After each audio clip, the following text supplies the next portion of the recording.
혹시 평생을 바친 가족에게 버림받는 기분 아시나요?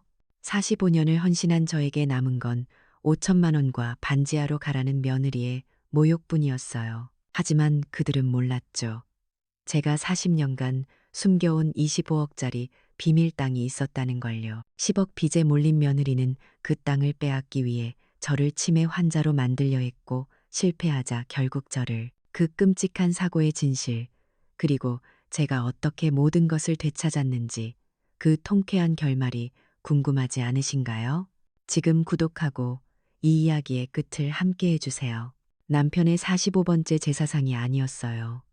그 사람의 장례식이 끝난 지 겨우 닷새째 되는 날 아침이었죠.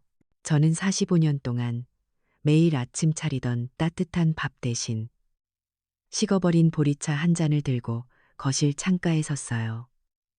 이곳은 서울의 심장, 압구정동 고급 아파트예요. 한강 위로 아침 햇살이 눈부시게 부서지는 게 마치 강남의 이 부유함을 과시하는 것만 같았죠. 하지만 제 텅 빈 눈에는 아무것도 들어오지 않았어요. 거실 한쪽에는 아직 남편의 영정 사진이 놓여 있었어요. 불과 열흘 전 그 소란스럽던 장례식장, 사람들의 형식적인 위로와 수군거림이 마치 꿈처럼 아득하게만 느껴졌죠. 저는 지난 45년의 결혼 생활을 떠올렸어요. 남편 이동건. 그는 참 권위적이고 가부장적인 사람이었어요. 제가 무슨 의견이라도 낼라치면 여자가 알면 얼마나 아느냐며 대놓고 묵살하기 일쑤였죠. 하지만 저는 참았어요. 가족이라는 울타리, 그리고 압구정 사모님이라는 그럴듯한 사회적 체면. 그걸 지키기 위해 모든 것을 인내했어요.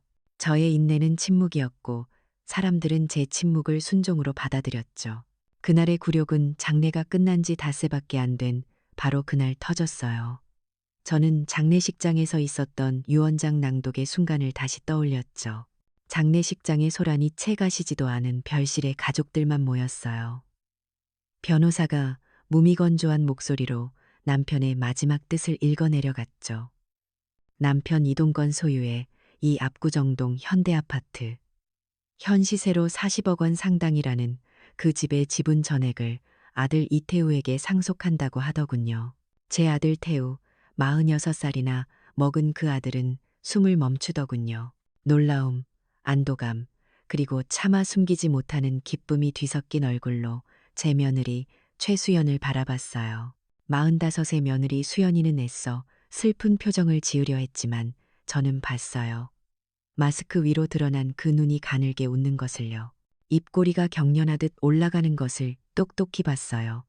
그리고 제 차례가 왔죠. 배우자인 저 박혜진에게는 남편 명의의 예금 5천만 원을 상속한다고요. 그게 전부였어요. 45년이었어요. 제 청춘을 바친 헌신, 아들을 낳고 길러낸 세월, 그리고 마지막 몇 년간의 고된 병수발까지. 그 모든 시간에 대한 공식적인 대가가 고작 현금 5천만 원이었어요. 굴욕감보다 더 견디기 힘든 건 남편이 평생 저를 어떻게 생각해 왔는지 마지막 순간까지 확인시켜주는 그 잔인함이었어요. 저는 이 집의 일부가 아니었던 거죠.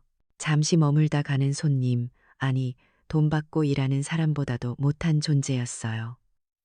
유언장 낭독이 끝나자마자 장례식의 슬픔 같은 건 온데간데 없었어요. 며느리 수연의 태도는 바로 그날 저녁부터 돌변했죠. 빈소가 정리되자마자 저에게 와서는 어머님, 이제 저희도 계획이라는 게 있으니까요. 라며 운을 띄우더군요. 제 아들 태우는 그저 아내의 눈치만 살필 뿐이었고요. 그리고 오늘 아침이 된 거예요. 제가 멍하니 식탁에 앉아 있는데 안방에서 화려한 외출복 차림의 수연이가 나오며 노골적으로 말했어요. 어머님, 아직 짐도 안 싸셨어요? 제가 오늘까지라고 분명히 말씀드렸잖아요. 제 아들 이태우는 아침 일찍부터 회사에 급한 일이 생겼다며 도망치듯 집을 나갔어요. 46살이나 먹은 멀쩡한 아들이 45살 아내 앞에서는 그저 허수아비일 뿐이었죠. 제가 힘겹게 입을 열었어요. 수연아, 그래도 내 아버님 49제는 치르고 그 후에 내가 알아서 나가겠다고요. 수연이는 기가 차다는 듯이 웃더군요. 49제요? 어머님, 지금 시대가 어느 때인데 그런 걸 챙겨요? 그런 거 챙길 정신 없어요. 그러면서 확실히 말하는데 이제 이 집은 제 남편, 아니 우리 부부 집이라고요. 법적으로도 그렇다고요. 수연이는 제가 챙겨둔 낡은 옷까지 몇 개가 담긴 손때 묻은 청가방을 턱짓으로 가리켰어요. 그 5천만 원 받으셨잖아요. 그걸로 방구하시면 되죠. 제가 어머님 딱한 사정 생각해서 신림동에 싸고 좋은 반지하 방 알아봐뒀다고요. 보증금 500에 월 30도 안 한다고요. 어머님 혼자 사시기에 딱이라면서요. 반지하. 그 단어가 제 가슴에 비수처럼 꽂혔어요. 이 압구정 아파트에서 쫓겨나 신림동 반지하로 가라는 선고였죠. 제가 대답 없이 일어나 제 방, 이제는 제 방이라고 부를 수도 없는 그 손님 방으로 향하자 수연이가 등 뒤에서 날카롭게 소리쳤어요. 꿈을 대지 마시라고요. 자기는 백화점 가야 하니까 그 전에 나가라고요. 제가 어머님 그 낡은 짐짝들 재활용 쓰레기장에 내다 버리기 전에 빨리 나가라고요. 바로 그때였어요. 작은 방에서 제 손자 지훈이가 울면서 뛰어나왔어요. 10살짜리 아이였죠. 엄마, 할머니한테 왜 그래? 할머니 가지 마. 나 할머니랑 같이 살 거야. 수연이는 그런 지훈이의 팔을 거칠게 잡아끌어 방으로 밀어 넣었어요. 넌 들어가서 숙제나 해. 쓸데없는 소리 하지 말고 할머니 이제 우리랑 같이 안 살아. 아이의 울음소리가 방문 너머로 처절하게 들려왔어요. 저는 그 울음소리를 뒤로 하고 낡은 천 가방 하나만 들고 현관으로 향했어요. 45년이었어요. 제 청춘과 인내, 그리고 눈물이 모두 담긴 이 집에서 저는 이렇게 쫓겨나는 거였어요. 수연이는 팔짱을 낀 채 마치 승리자처럼 저를 보며 비웃음을 흘리고 있었죠. 현관문을 열고 나가기 직전 제가 수연이를 돌아보며 나지막이 하지만 얼음처럼 차가운 목소리로 말했어요. 후회하지 마라. 네가 오늘 한 짓 말이다. 수연이가 코웃음을 치더군요. 후회요? 제가 왜요? 어머님이나 그 반지하에서 곰팡내 맡으면서 후회하세요. 엘리베이터 문이 닫혔어요. 저는 차가운 금속 벽에 몸을 기댔죠. 이상하게 눈물은 나지 않았어요. 대신 지난 40년간 억눌러 왔던 차가운 분노가 심장에서부터 끓어올랐어요. 이동건, 당신도 똑같아. 40년을 참았지.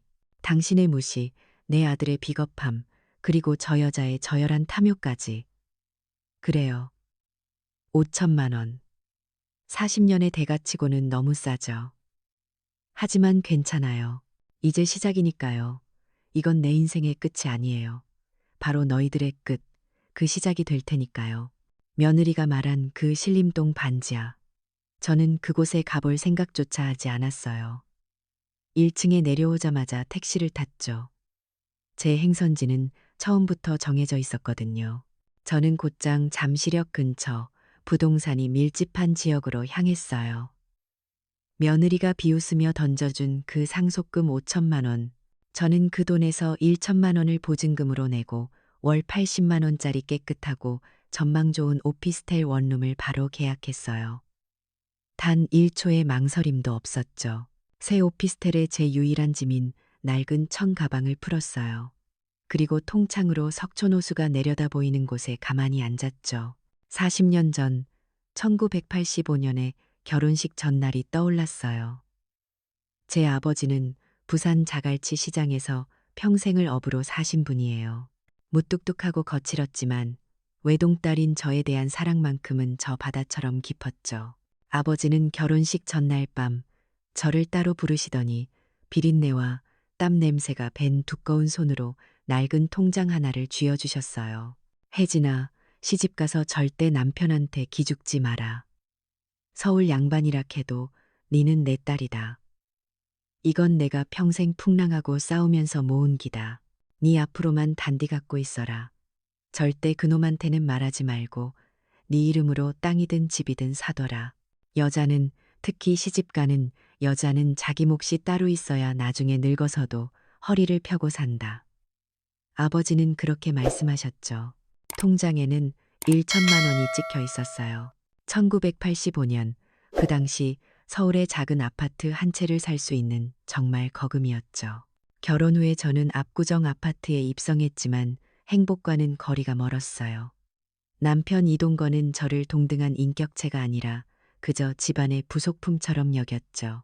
제가 한 번은 조심스럽게 저도 작은 가게라도 해보고 싶다고 사업 자금 이야기를 꺼낸 적이 있거든요. 남편은 그날 불같이 화를 냈어요. 여자가 어딜 감히 돈 얘기를 하냐고, 당신은 밥이나 하고 애나 키우라고 소리쳤죠. 투자는 자기가 알아서 할 테니 여자가 뭘 아느냐면서요. 저는 그날 이후로 남편 앞에서 돈 이야기는 입 밖에 내지 않았어요. 대신 아버지의 그 유언을 가슴 깊이 새겼죠. 저는 아버지의 유언을 따랐어요. 남편 몰래 홀로 버스를 타고 서울 외곽을 돌며 땅을 보러 다녔죠. 남편이 압구정 아파트 가격이 오르는 것에 취해 있을 때 저는 노인복지관에서 몰래 배운 한글과 경제 신문 읽는 법을 총동원했어요. 그리고 모두가 쓸모없는 땅이라고 부르던 경기도 하남의 한 야산, 임야 한 필지를 그 1천만 원으로 겨우 맞춰 샀어요. 나무만 빽빽하고 길도 제대로 나지 않은 말 그대로 버려진 땅이었죠. 남편은 제가 가끔 외출하는 걸 그저 백화점 쇼핑 정도로만 여겼어요. 저는 그렇게 40년 동안 아무도 모르게, 심지어 제 아들 태우도 모르게 그 땅의 세금을 꼬박꼬박 냈어요. 명절에 받은 용돈, 남편 몰래 반찬값을 아껴 모은 쌈짓돈으로 매년 재산세를 냈죠. 그 땅은 저에게 단순한 재산이 아니었어요. 그것은 남편의 무시 속에서 지켜낸 저의 유일한 자존심이었고 돌아가신 아버지의 사랑이 담긴 증표였죠. 그리고 남편이 죽기 불과 몇 달 전 구시뉴스에서 하남 신도시 추가 개발 계획이 발표됐어요. 제가 소유한 그 버려진 임야가 신도시 개발 계획의 핵심 상업지구로 편입되었다는 내용이었죠. 저는 조용히 감정평가사에게 익명으로 상담을 의뢰했어요. 예상 보상 금액은 약 25억 원. 아직 현금화되지는 않았지만 그것은 저의 확실한 무기였어요. 제가 유산으로 5천만 원만 받았을 때 굴욕감 속에서도 기묘한 안도감을 느꼈던 이유가 바로 그거예요. 남편이 끝까지 그 땅의 존재를 몰랐다는 사실에 어쩌면 감사한 마음까지 들었죠. 잠실 오피스텔에서 하룻밤을 보냈어요. 저는 상속받은 5천만 원에서 오피스텔 보증금 1천만 원을 제외한 4천만 원 중 2천만 원을 현금으로 인출했어요. 그리고 노인복지관에서 배운 컴퓨터 활용 능력으로 사설 탐정을 검색했죠. 다음 날 저는 을지로의 한 허름한 건물 3층 OK 기획이라는 간판이 붙은 사무실로 향했어요. 40대 중반쯤 되어 보이는 전직 형사 출신이라는 탐정이 돋보기 안경 너머로 저를 의심스럽게 맞이하더군요. 저는 망설이지 않고 말했어요. 내 며느리 최수연을 감시해 주시오. 탐정은 귀찮다는 듯이 할머니, 장난하시는 거면 그냥 가시라고 고부 갈등 상담은 구청에나 가보라고 하더군요. 저는 말없이 현금 2천만 원이 담긴 두툼한 봉투를 테이블 위에 올려놓았어요. 탐정의 눈이 커지는 게 보였죠. 착수금입니다. 성공 보수는 따로 넉넉하게 챙겨주지. 내가 저 압구정 아파트에서 쫓겨났소. 저 여자가 내 아들을 조종하고 있어. 분명 다른 꿍꿍이가 있을 거요. 저는 최수연의 사진, 차량 번호, 자주 가는 백화점, VIP 라운지, 청담동의 골프 연습장 이름까지 제가 지난 몇 년간 관찰해온 며느리의 모든 정보를 막힘없이 말했어요. 특히 남자 관계와 돈 관계를 집중적으로 파주시오. 저 여자는 돈 때문에 무슨 짓이든 할 여자야.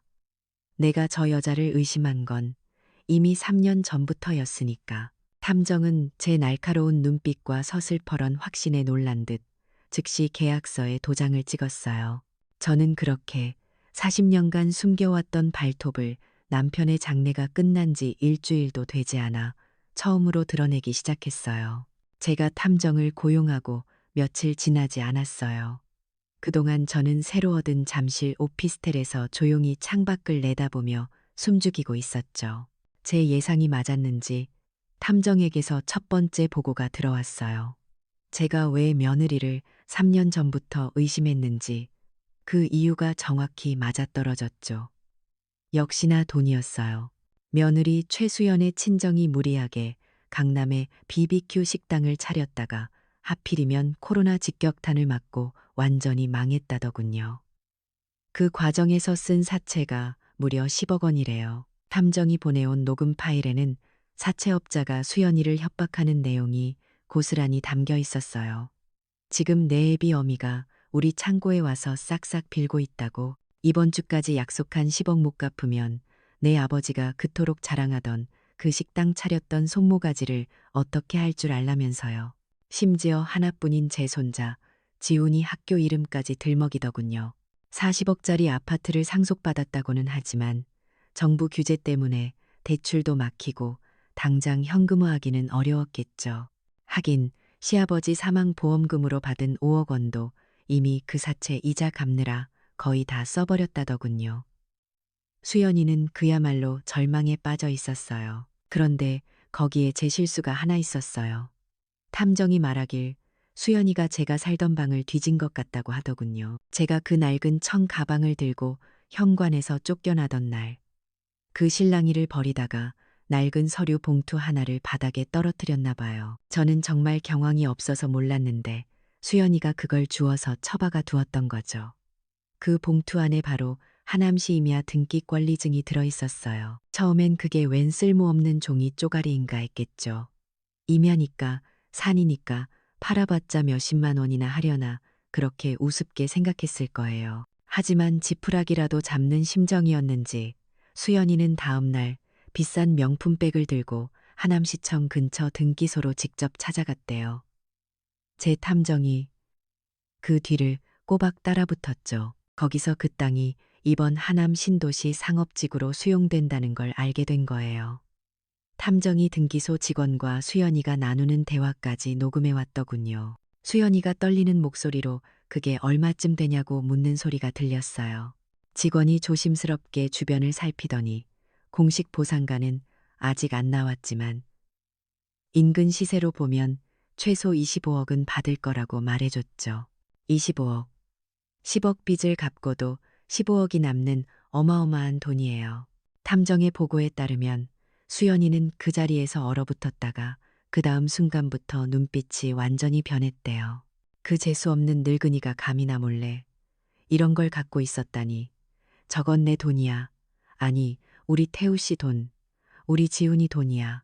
저 늙은이가 평생 한 게 뭐가 있다고 저런 돈을 가져. 저건 원래 우리 돈이어야 해. 그렇게 중얼거리면서요. 탐욕이 절망을 완전히 집어삼킨 거죠. 25억의 존재를 알게 된 수연이는 바로 그날 저녁 제 아들 태우를 억지로 끌고 제가 있는 잠실 오피스텔로 쳐들어왔어요. 인터폰 화면에 두 사람 얼굴이 뜨는데 그 뻔뻔함에 정말 기가 차더군요. 문을 열어주자마자 수연이가 그 자리에서 무릎을 꿇고 울기 시작했어요. 어머님, 저희가 잘못했어요. 제가 다 잘못했어요. 제발 저희 좀 살려주세요. 친정이 10억 빚 때문에 지금 당장 죽게 생겼다면서 그 하남 땅 파셔서 저희 좀 도와달라고, 네, 어머님, 하면서 애원하더군요. 제 아들 태우는 그 옆에서 어머니, 저희도 좀 삽시다. 그 땅 있으신 줄은 몰랐지만 그래도 가족이잖아요. 라며 거들고요. 저는 그 두 사람을 차갑게 내려다봤어요. 그래서 나를 반지하로 보내려 했더냐. 10억이 급한 사람들이 40억짜리 집주인을 그렇게 내쫓았느냐고요. 그 돈은 내 아버지가 평생 풍랑과 싸우며 모은 피눈물이다. 너희에게 줄 돈은 한 푼도 없으니 당장 나가라고 했죠. 저는 그대로 문을 닫아버렸어요. 애원이 실패하자 수연이는 더 악랄해졌어요. 며칠 뒤에 이번에는 변호사라는 사람을 대동하고 다시 찾아왔더군요. 물론 제 탐정에게 미리 연락을 받아서 저는 이미 대비하고 있었죠. 그 변호사라는 사람이 온갖 어려운 법률 용어를 읊어대며 아드님 내외가 제 건강을 심히 염려하고 있다고 하더군요. 제가 최근 남편을 잃은 충격으로 기억력 감퇴나 비합리적인 판단력 저하를 호소한다면서요. 그래서 법원에 성년 후견인 지정을 신청하겠대요. 수연이가 옆에서 거들었죠. 어머님, 치매시잖아요. 자꾸 이상한 말씀하시고.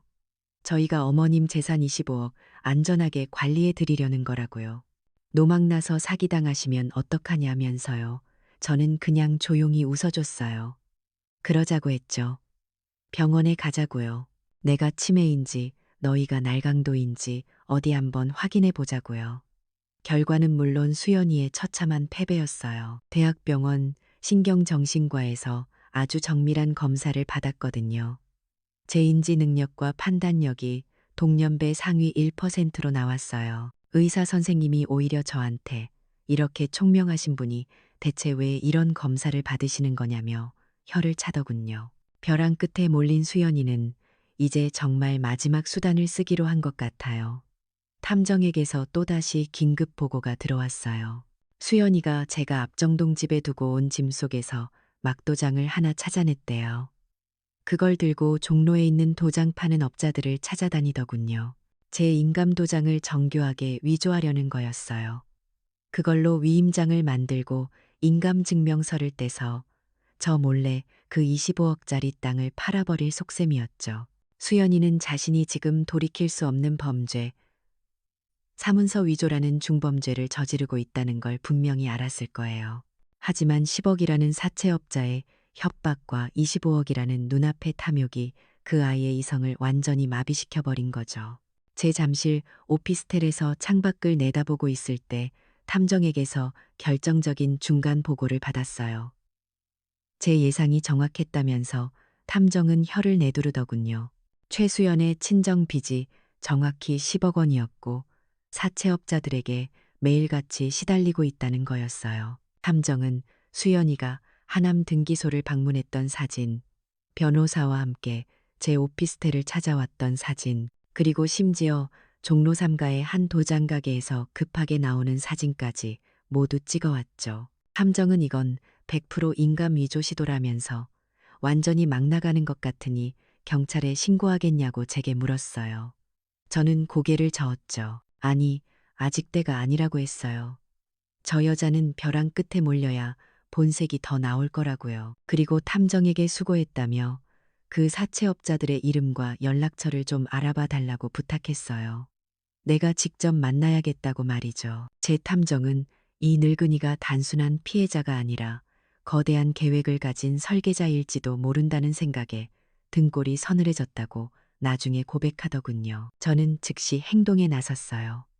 40년간 묻어두었던 내 아버지의 유산, 그 하남 땅을 쓸 때가 온 거죠. 보상 예정 증명서와 감정평가서를 가지고 은행으로 향했어요. 신도시 상업지구라는 확실한 담보가 있으니 은행은 두말 없이 15억 원을 긴급 대출해 주더군요.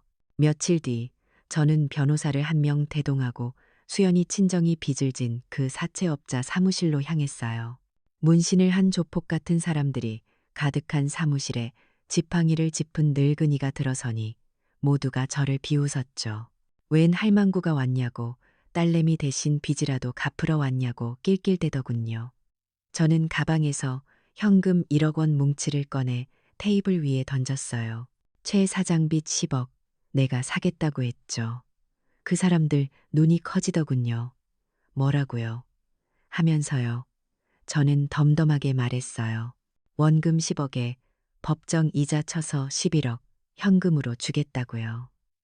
대신 모든 채권 서류와 차용증 원본을 지금 당장 나에게 넘기라고 했죠. 그 사람들은 떼일 뻔한 돈을 현금으로, 그것도 이자까지 쳐서 받게 되니 횡재했다는 듯 즉시 모든 서류를 저에게 넘겼어요. 그렇게 저는 법적으로 최수연 친정의 유일한 채권자가 되었어요.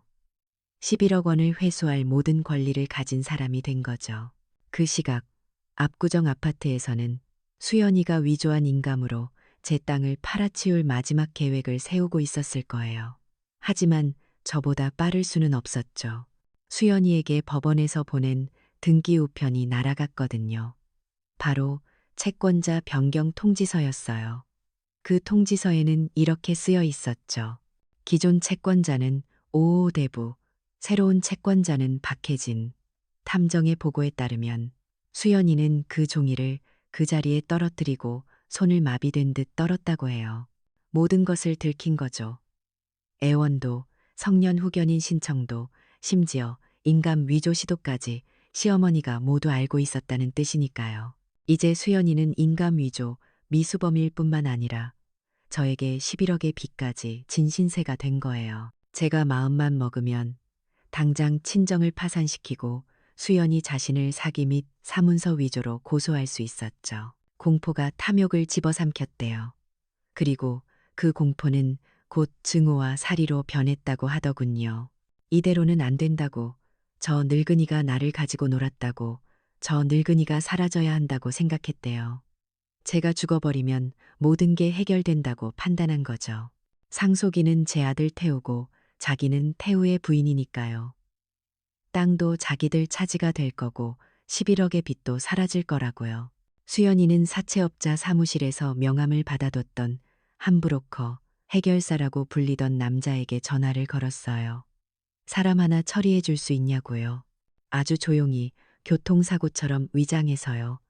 성공하면 3억을 주겠다고 했대요. 대신 확실하게 해달라면서 늙은이라 쉬울 거라고까지 했다더군요. 제 탐정에게서 그 연락을 받았을 때 저는 마음속으로 올 것이 왔다고 생각했어요. 며느리 최수연이 사채업자 브로커와 접촉했다고요. 제 신변이 위험하다는 긴급한 경고였죠. 저는 탐정에게 24시간 밀착 감시를 부탁했어요. 그리고 무슨 일이 일어나든 모든 상황을 빠짐없이 녹화하고 녹음해달라고 신신당부했죠. 나도 준비가 되어 있다고 큰 소리는 쳤지만 솔직히 말하면 두려웠어요. 하지만 물러설 곳이 없었죠. 며칠 뒤, 그날은 유난히 저녁 공기가 차가웠던 걸로 기억해요. 저는 새로 이사 온 잠실 오피스텔 근처 마트에서 저녁장을 보고 횡단보도를 건너는 중이었어요. 쌀이랑 반찬거리가 담긴 봉투가 제법 묵직하게 느껴졌죠. 바로 그때였어요. 검은색 승합차 한 대가 환하게 헤드라이트를 번쩍이더니 망설임 없이 저를 향해 그대로 돌진하더군요. 피할 새도 없었어요. 쾅하는 둔탁한 소리와 함께 제 몸이 공중으로 떠오르는 게 느껴졌어요. 손에 들고 있던 쌀 봉투가 터지고 반찬거리가 허공에 흩뿌려졌죠. 그리고 저는 아무런 저항도 하지 못한 채 차가운 아스팔트 바닥으로 머리부터 떨어졌어요. 뇌출혈. 제 의식은 거기까지였어요. 모든 것이 암흑 속으로 사라졌죠. 제가 나중에 탐정에게 들어서 안 사실이지만 그 모든 끔찍한 광경을 길 건너편에 주차된 차 안에서 제 탐정이 고성능 카메라로 전부 촬영하고 있었대요. 제가 피를 흘리며 쓰러진 모습. 그리고 그 검은 승합차가 속도를 줄이지 않고 그대로 도주하는 모습까지 하나도 빠짐없이요. 심지어 그게 다가 아니었어요. 몇 분 뒤 사고 현장에서 조금 떨어진 어두운 골목에서 며느리 수연이가 그 브로커에게 두툼한 돈 봉투를 건네고 황급히 자신의 차로 돌아가는 모습까지 선명하게 찍혔다고 하더군요. 제 탐정은 즉시 119에 신고했고 저는 서울 아산병원 응급실로 긴급 이송되었어요. 상태가 매우 위중했다고 해요. 제가 중환자실에서 그렇게 사경을 헤매고 있을 때 저를 내쫓았던 그 압구정 아파트에서는 상상조차 할 수 없는 일이 벌어지고 있었어요. 이건 모두 나중에 제 아들 태우가 제 병상에 무릎을 꿇고 피눈물을 흘리며 고백한 내용이에요. 그 브로커가 수연이에게 처리 완료, 돈이나 준비해라는 문자를 보냈고 수연이는 드디어 끝났다고 안도의 한숨을 내쉬었대요. 바로 그때 수연이 휴대폰이 울리기 시작했다고 해요. 발신자는 서울 아산병원 응급실이었죠. 제 며느리는 심장이 멎는 듯했지만 이내 차갑게 미소 지으며 무음 버튼을 눌렀다고 하더군요. 아직 살아있나 보네. 하지만 상관없어. 라고 생각하면서요. 응급실에서는 제 유일한 연락처로 등록된 며느리에게 필사적으로 전화를 걸었대요. 전화는 다시 울리고 또 울리고 그렇게 총 7번의 부재중 전화가 찍혔다고 해요. 저녁에 제 아들 태우가 퇴근하자 이번에는 태우의 휴대폰이 울렸대요. 역시 서울 아산병원 응급실이었죠. 간호사가 다급하게 이태우 씨, 모친 박혜진 씨가 교통사고로 도또라고 말하는 순간 수연이가 태우의 전화를 낚아채듯 빼앗아 끊어버렸다는 거예요. 그리고는 최대한 태연하게 하지만 짜증 섞인 목소리로 말했다더군요. 여보, 스팸 전화야. 요즘 병원이라고 속이는 보이스피싱이 유행이래. 어머님 일로 우리한테 사기치려는 건가 봐. 그냥 전화 꺼놔요. 피곤하다. 우리 오늘 외식하자. 지훈이 데리고. 제 아들 태우는 그 어머니라는 말에 지쳤다는 듯 아내의 단호한 말에 별 의심 없이 휴대폰 전원을 꺼버렸대요. 수연이는 속으로 생각했겠죠. 병원에서 연락했다는 건 아직 살아있다는 거네. 하지만 보호자가 동의하지 않으면 응급수술 못하겠지. 이대로 밤사이에 조용히 죽어버려라. 제발. 그렇게 제 며느리는 제 아들과 제 손자를 데리고 고급 레스토랑으로 외식을 하러 갔어요. 제가 병원 침대 위에서 죽어가던 그 밤의 말이에요. 태우의 고백은 계속됐어요. 다음 날 아침 회사에서 왠지 모르게 찝찝한 마음에 휴대폰을 켰대요. 그 순간 병원 응급실에서 온 7통의 부재중 전화와 모친 위독, 뇌출혈, 즉시 연락 요망이라는 긴급 문자 메시지들이 쏟아져 들어왔다는 거예요. 태우는 사색이 되어서 병원으로 달려왔죠. 중환자실 앞에서 아들을 발견한 의사 선생님이 소리쳤다고 해요. 어제 저녁 7시부터 그렇게 연락했는데 왜 이제야 오셨냐고요. 보호자가 연락이 안 돼서 환자분 뇌출혈이라 골든타임이 가장 중요한데 어젯밤 내내 보호자 동의가 안 돼서 응급수술을 못했다고요. 지금이라도 당장 수술 들어가지만 마음의 준비를 하셔야 한다고요. 태우는 그 자리에 주저앉았대요.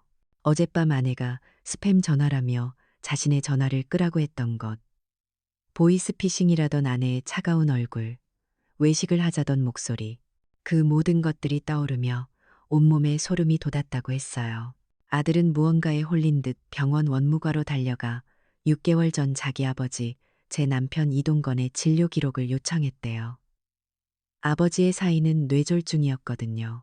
기록지에는 119 신고 접수 시각과 병원 도착 시각이 선명하게 찍혀 있었어요. 무려 45분의 차이가 있었죠. 그날 아버지가 거실에서 뇌졸중으로 쓰러졌을 때 집에는 수연이와 아들 지훈이가 함께 있었어요. 수연이는 그때 아버님이 주무시는 줄 알았다고 변명했었죠.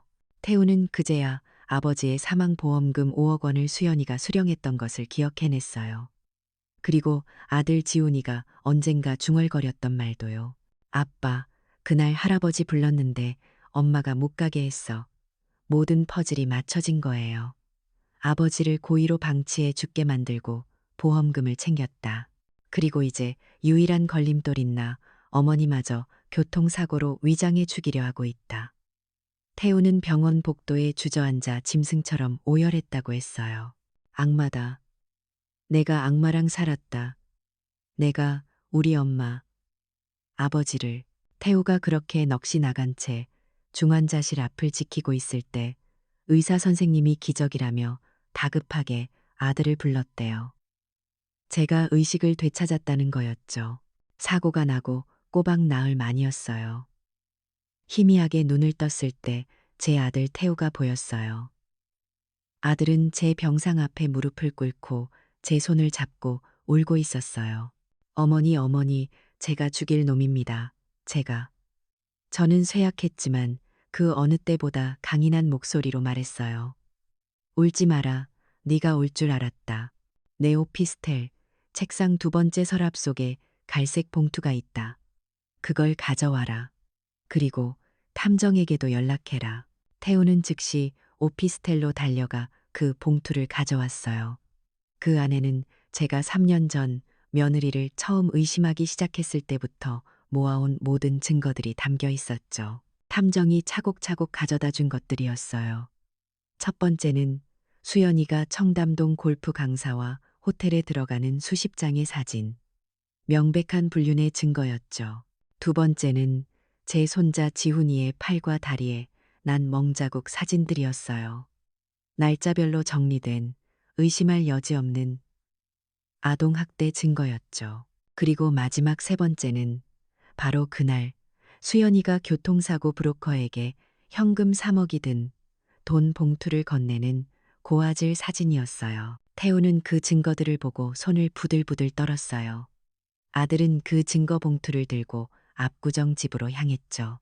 수연이는 제가 아직 살아있다는 소식에 불안해하며 초조하게 태우를 맞이했대요.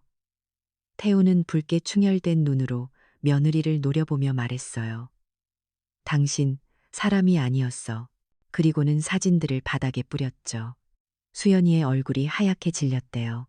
태우는 탐정이 보낸 아버지의 45분 지연 기록까지 바닥에 던지며 소리쳤어요. 아버지도 당신이 죽인 거야. 그리고 어머니까지. 수연이가 발악하며 태우에게 달려들자 아들은 며느리를 밀치고 휴대폰으로 112를 눌렀어요. 살인교사, 아동학대, 그리고 존속살해 방조. 신고합니다. 제 아내입니다. 그렇게 제 길고 길었던 40년의 인내, 그리고 나흘간의 사투가 끝나는 순간이었어요. 그렇게 모든 것이 폭풍처럼 지나가고 1년이라는 시간이 흘렀어요. 제 아들 태우가 112에 전화를 건 그날 이후 제 며느리 최수연의 재판이 시작됐죠. 세상이 참 떠들썩했어요. 언론에서는 압구정 며느리 존속 살해 시도 사건이라며 연일 대서특필했죠. 저는 그동안 사고 후유증으로 재활 치료를 받느라 병원과 집만 오가야 했어요. 지팡이가 없으면 걷기 힘들어졌거든요. 그리고 마침내 1심 선고 공판이 열리던 날, 저는 아들 태우의 부축을 받으며 법정 방청석에 앉았어요. 재판부는 수연이의 죄질이 극히 불량하고 반성의 기미가 전혀 없다고 판단하더군요. 판사님이 판결문을 읽어내려가는데 제 40년 세월이 그 문장 하나하나에 스쳐 지나가는 것 같았어요. 피고인 최수연은 시어머니 박혜진에 대한 살인교사, 사문서 위조 및 행사미수, 그리고 아들 이지훈에 대한 아동학대 혐의가 모두 인정된다고요. 그뿐만이 아니었어요. 6개월 전 제 남편 이동건의 사망 과정에서도 보호자로서의 의무를 고의적으로 방임하여 사망에 이르게 한 점, 즉 존속살해 방조 혐의 또한 유죄로 인정한다고 했어요. 제 탐정이 제출했던 모든 증거 자료들, 제가 3년간 모았던 사진들, 그리고 제 아들 태우의 결정적인 증언이 모두 받아들여진 거예요. 최종 선고는 종신형이었어요. 그 말이 떨어지는 순간 제 옆에 앉아있던 태우가 조용히 두 눈을 감는 것을 봤어요. 저는 지팡이를 쥔 손에 힘을 주며 그저 덤덤하게 판결을 들었죠. 수연이는 법정 경위들에게 끌려나가면서까지 저를 향해 악을 쓰고 소리를 질렀지만 저는 더 이상 그 아이를 돌아보지 않았어요. 참, 수연이의 친정은 어떻게 됐냐고요.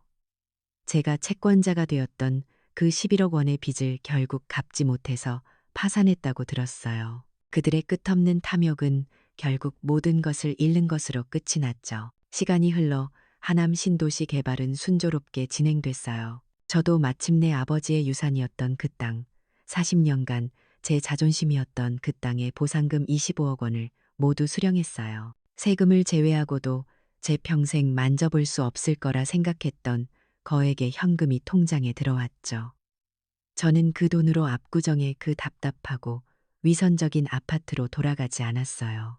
대신 송파구 방이동, 올림픽 공원이 한눈에 내려다 보이는 깨끗한 신축 아파트를 한 채 샀어요.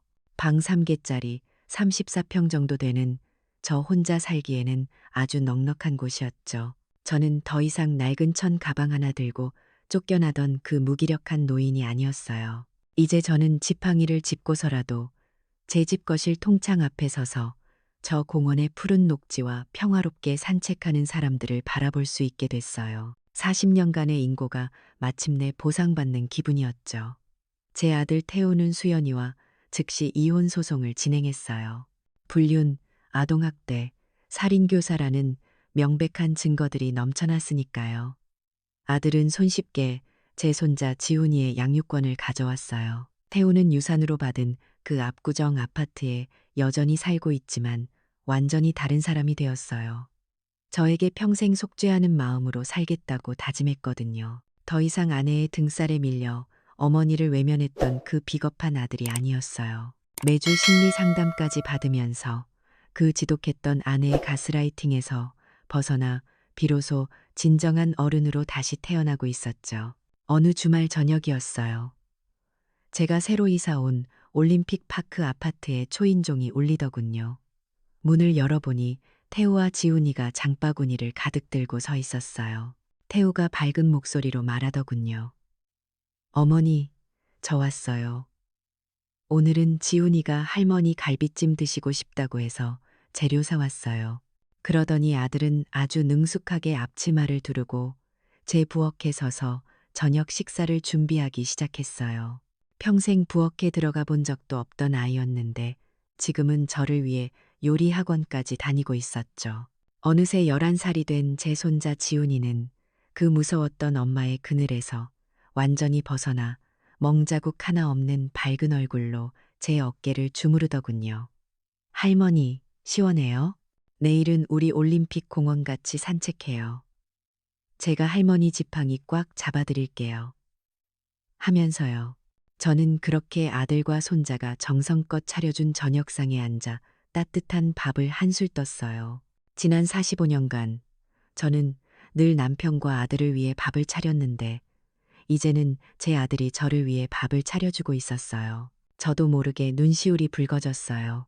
참 맛있구나, 아들아. 제가 그렇게 말하자 태우가 식탁 너머로 제 손을 꽉 잡더군요. 죄송합니다, 어머니. 그리고 정말 감사합니다. 살아주셔서요. 저는 그 순간 깨달았어요. 저의 진정한 몫은 40억짜리 아파트도 25억짜리 땅도 아니었다는 것을요. 바로 지금 이 순간 제 아들과 손자와 함께하는 이 따뜻한 저녁 식사, 이것이 바로 제 진짜 몫이었어요. 저의 길고 길었던 40년의 인내는 결국 가장 소중한 것을 되찾기 위한 여정이었던 거죠. 저는 창밖으로 보이는 평화로운 올림픽 공원을 바라보며 아주 조용히 그리고 행복하게 미소 지었어요. 결국 진정한 가족은 피가 아니라 마음으로 만드는 거였죠. 며느리는 40억 원의 탐욕으로 모든 것을 잃었어요. 하지만 어머니는 돈이 아닌 진심 어린 존중과 따뜻한 밥 한 끼를 나누는 진짜 가족을 되찾은 거예요.